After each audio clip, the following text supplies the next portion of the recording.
Christophe Fauvel, bonjour. Bonjour. Le 9 décembre dernier a eu lieu l'Assemblée Générale du Bergerac Foot. Que pouvez-vous nous dire sur le bilan moral de la saison 2010 ? Écoutez, cette saison 2009-2010, puisqu'il s'agit bien de cette saison qui a été clôturée, a été assez riche, puisque le fait le plus marquant, je dirais, a été la mise en service d'un terrain synthétique d'entraînement sur l'aire du Pont-Roux, qui a été une véritable avancée pour le club et pour la ville, puisque depuis que ce terrain synthétique donc, a été mis en place, on peut se rendre compte l'utilisation qui en est faite par tous ces jeunes la semaine, les week-ends, lors des compétitions. Et ça faisait bien longtemps que Bergerac n'avait pas accueilli une telle nouvelle infrastructure sportive comme ce terrain synthétique qui a été mis en place depuis le mois de novembre 2009. Donc je crois que c'est le fait peut-être le plus marquant et qui marque un progrès considérable pour l'ensemble du football bergeracois, puisque les clubs de Bergerac Foot, mais également de l'ACAT, du Stella et souvent Montbazillac utilisent cette structure.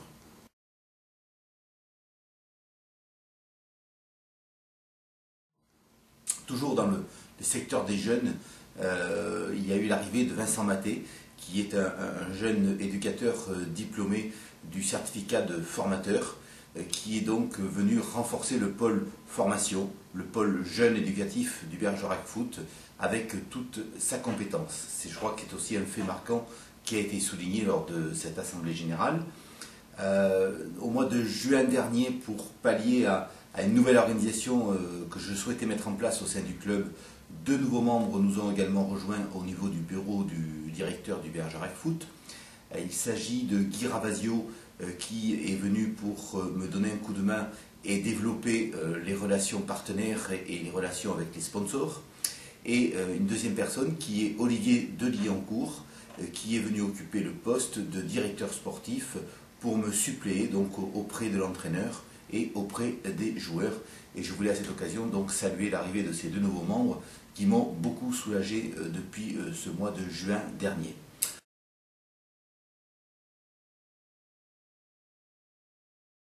Il y a eu le travail incessant de l'équipe des bénévoles du Bergerac Foot, toujours très présente, avec des personnes qui donnent beaucoup de leur temps, que ce soit pour des opérations d'animation, des opérations administratives ou des relations de sponsoring au sein du club. Il y a diverses formes de bénévolat au sein du Bergerac Foot, mais je voulais quand même souligner l'action de toutes ces personnes qui est vraiment très prégnante au club.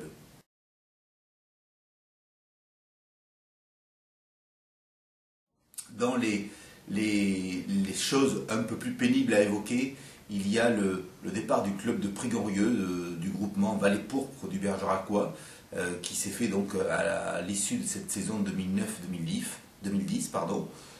C'est ainsi, je crois que nous étions arrivés à un point de non-fonctionnement avec Prégorieux. C'est fort dommage, mais c'est plutôt Prégorieux qui est arrivé à un point de non-fonctionnement avec Bergerac. Je le regrette parce que cela n'élève pas le niveau du football en bergeracois, alors que nous avions trouvé une formule, je crois, assez plaisante. Mais bon, écoutez, il faut laisser faire le temps et nous verrons bien comment tourne cette affaire-là. Pareil, dans les choses un peu moins réussies, il y a l'arrêt de l'équipe de football féminine pour certaines distensions qu'il y a eu au sein de l'équipe, qui n'a pas pu donc redémarrer sur cette saison 2010-2011. Et puis cette dernière saison, eh bien, elle a été marquée par une soirée business, on va l'appeler comme ça, qui a eu lieu chez notre partenaire des vins de Bergerac au CIVRB, qui a réuni toutes les forces vives du Bergeracois en matière de sponsors, de club entreprise du Bergerac Foot, et qui a été, je crois, une grande réussite avec la présence de très nombreux élus également, dont celle du maire de Bergerac et conseiller général, Dominique Rousseau, qui avait présidé donc cette manifestation. Enfin, je dirais que sur un plan financier, nous avons pu voir lors de cette Assemblée Générale que la situation du club devait mériter toute attention, puisque nous subissons, comme l'économie malheureusement aujourd'hui, une crise qui fait que les budgets sont plus difficiles à mobiliser autour du club, et nous devons être très très prudents dans la gestion du club.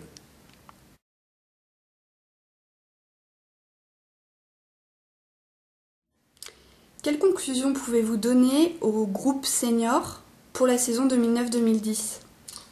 Il est assez contrasté puisque, je le rappelle, nous sortions d'une saison assez compliquée puisqu'il y a eu une descente de CFA en CFA2. Donc nous souhaitions jouer un rôle d'animateur dans ce championnat de CFA2 l'année dernière. Et la saison a été un peu laborieuse. C'est là où on a pu mesurer toute la difficulté qu'il y a à rebondir quelquefois après une année de descente. L'année de la CFA2 a été mi-figue, mi-raisin pour terminer en trombe sur le mois d'avril-mai et terminer à une très bonne 5e place, certes, mais c'est vrai que l'équipe s'est révélée lorsqu'il n'y avait plus d'enjeux sportifs. Donc c'est clair que nous sommes restés un peu sur notre faim. Nous attendions un petit peu mieux de cette saison 2009-2010 après cette année de descente. Au niveau de l'équipe réserve, je tiens quand même à souligner qu'à aujourd'hui, avec les événements récents que nous venons de découvrir, l'équipe réserve du Bergerac Foot devrait être en division d'honneur, puisque cette équipe DSR a terminé à la 3e place donc, de ce championnat, derrière l'équipe de Mérignac-Carlac et de Montpont-Ménesplé, et que l'équipe de Montpont-Ménesplé vient d'être officiellement donc rétrogradée d'un cran sportif ces jours-ci, ce qui veut dire que la place de division d'honneur a été plus ou moins dérobée à l'équipe réserve du Bergerac Foot, et j'en suis très frustré parce que notre équipe B devrait être aujourd'hui en DH à la place de celle de Montpont-Ménesplé. Donc bonne équipe, bon comportement de cette équipe DSR l'an dernier, qui aurait dû en toute logique monter en division d'honneur, même sans ces épisodes administratifs. Elle aurait dû monter, donc une saison honorable, puisque je rappelle que pour nous l'équipe réserve doit être un vivier de jeunes du club prioritairement, encadré par des joueurs d'expérience, de manière à parfaire, poursuivre la formation dispensée au sein du Bergerac Foot.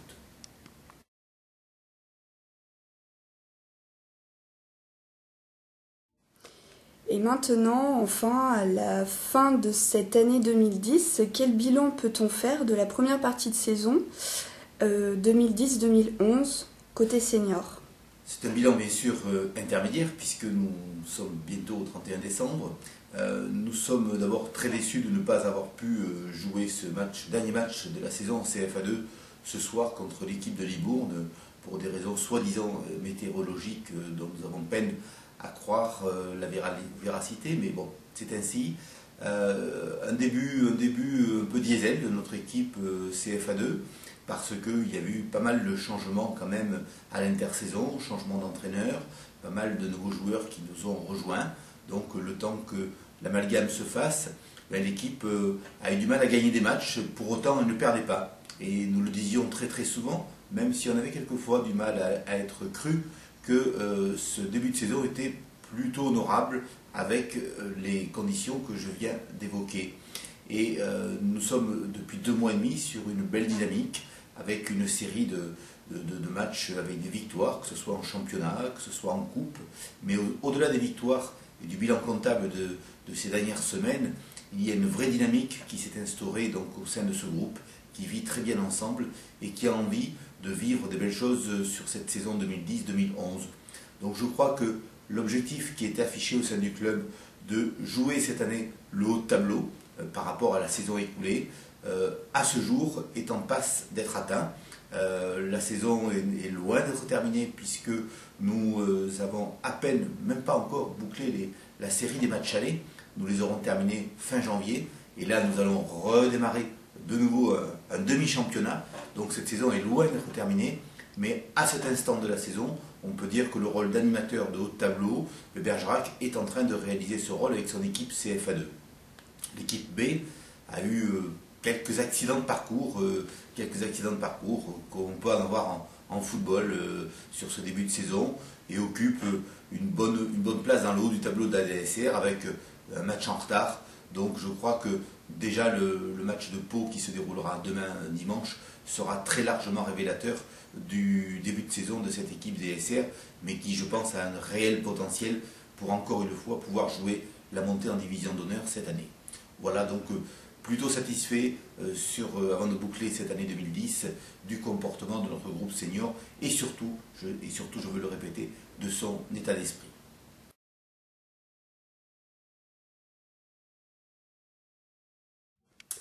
Un dernier mot peut-être?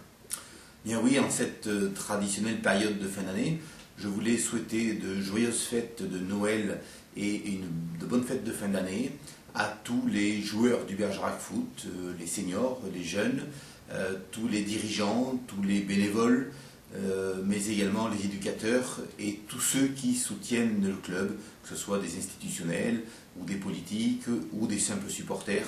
Eh bien, nous vous souhaitons donc de joyeuses fêtes de Noël et de très bonnes fêtes de fin d'année. Et nous vous donnons rendez-vous sur ce début 2011 pour de très très belles affiches avec notamment un Bergerac Girondins de Bordeaux du 15 janvier dont je crois nous aurons l'occasion de reparler très très vite. Bonne fête à tous.